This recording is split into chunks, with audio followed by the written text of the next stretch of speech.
দুই দুষ্ট বন্ধু ব্যাগ ভরে বাগান থেকে অনেকগুলো আম চুরি করে নিয়ে আসছে। এখন এই আমগুলো ভাগ করবে কোথায়? তারা দুইজন মিলে পরামর্শ করে সিদ্ধান্ত নিল তাদের পাশে থাকা একটা নির্জন কবরস্থানের ভেতরে বসে আমগুলোকে ভাগ করবে।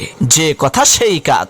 তারা সেই কবরস্থানের দেওয়াল টপকে সেই কবরস্থানের মধ্যে ঢুকবে, এমন সময় সেই ব্যাগ থেকে দুইটা আম দেওয়ালের বাইরে পড়ে গেল।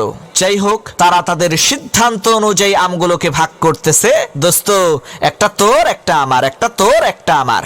এরই মধ্যে সেই কবরস্থানের পাশ দিয়ে এক লোক হেঁটে যাচ্ছিল। এখন সেই লোক তো আর জানে না যে কবরস্থানের দেওয়াল টপকে তার মধ্যে চোর ঢুকছে। সে তো মনে করছে কবরের মধ্য থেকে মনে হয় ভূতে কথা কয়। তখন সেই লোক তাড়াতাড়ি করে মসজিদের ইমাম সাহেবের কাছে যেয়ে বলছে, হুজুর, কবরস্থানের মধ্যে ভূত ঢুকছে, আপনি জলদি করে আমার সাথে আসেন। তখন ইমাম সাহেব কয়, আরে মিয়া, কি আজে বাজে কথা বলেন, কবরস্থানের মধ্যে আবার ভূত আসবে কোত্থেকে, চলেন তো দেখি। তখন সেই লোক আর ইমাম সাহেব দুইজন মিলে কবরস্থানের পাশে এসে দাঁড়াইছে। ইতিমধ্যে দুই বন্ধুর চুরি করা সবগুলো আম ভাগাভাগি করা শেষ। তখন এক বন্ধু আরেক বন্ধুরে বলছে, দোস্ত, এইখানে যে কয়টা আছে সেইগুলো তো আমরা খাওয়ার জন্য ভাগ করলাম, কিন্তু দেওয়ালের ওই পাশে যে দুইটা আছে ওই দুইটার কি করবি? তখন অন্য বন্ধু বলল, কেন, একটা তুই খাবি আর একটা আমি খাবো।